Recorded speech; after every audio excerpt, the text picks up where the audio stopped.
jasad saya, terbuka mata saya memandang ke bawah arasmu.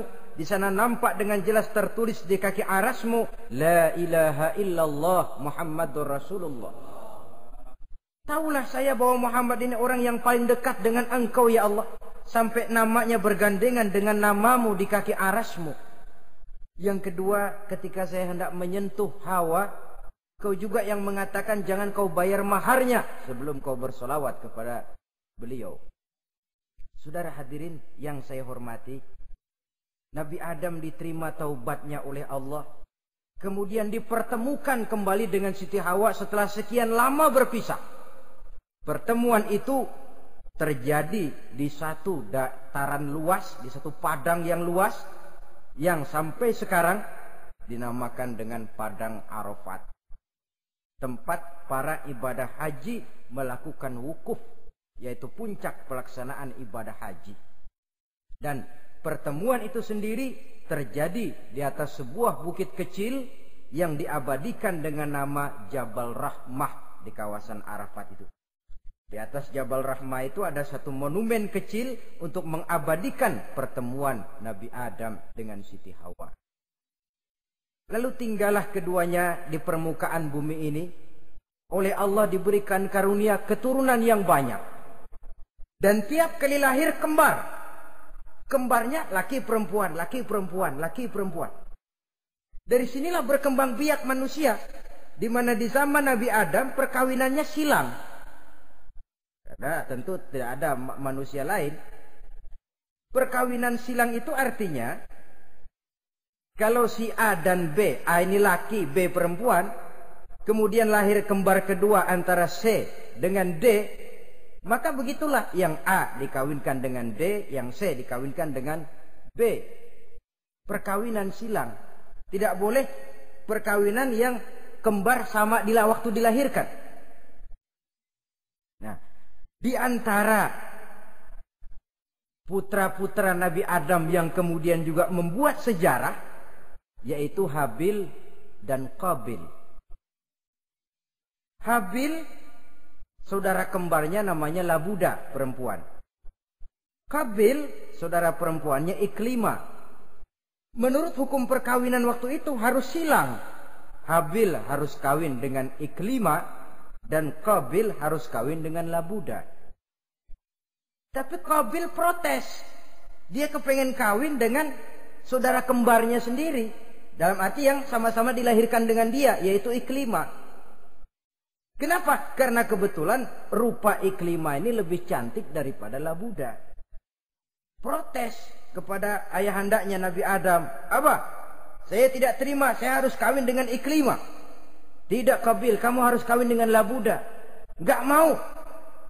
Kenapa dengan Labuda? Kurang kece.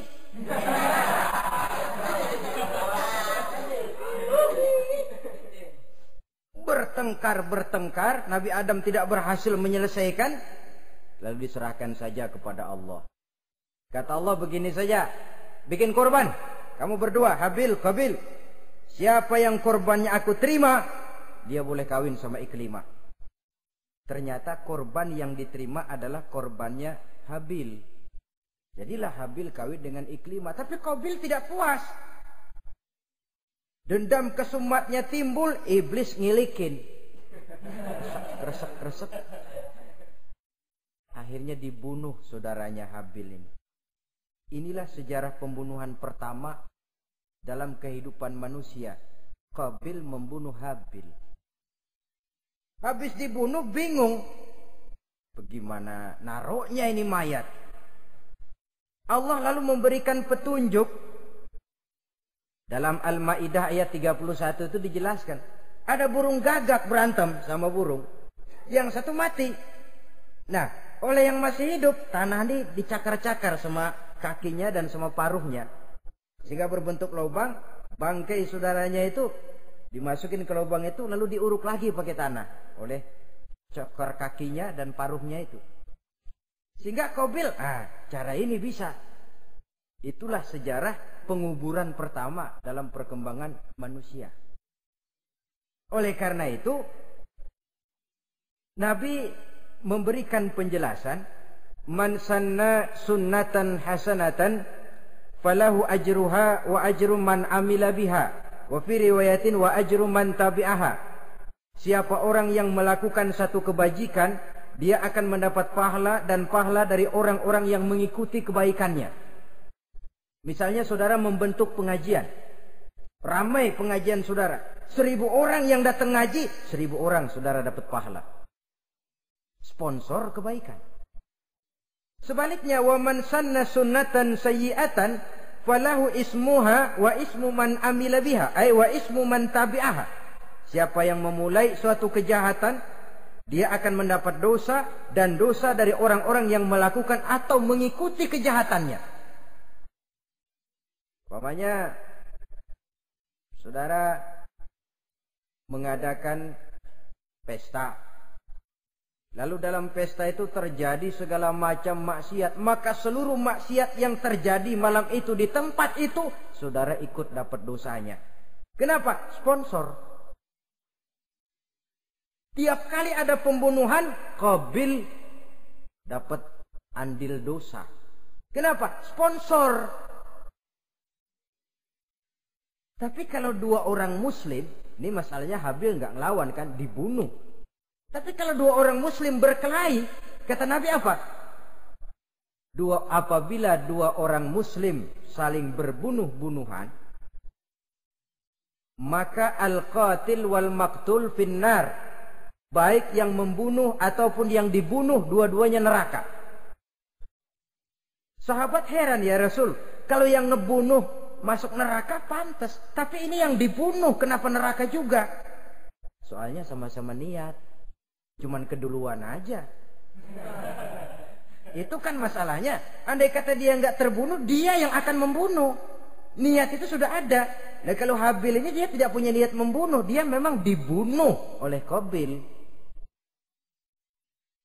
Saudara-saudara kaum muslimin rahimakumullah. Lalu dari situlah berkembang biak keturunan Nabi Adam alaihi salam.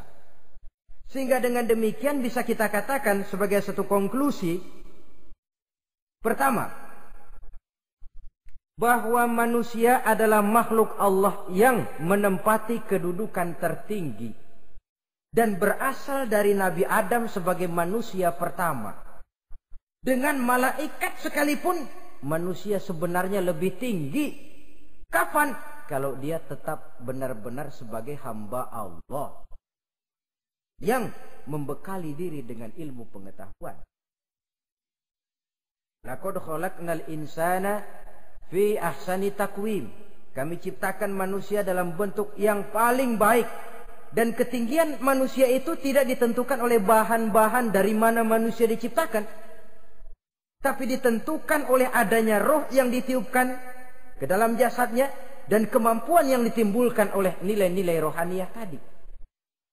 Kalau secara biologis kita ini semua bahannya sama.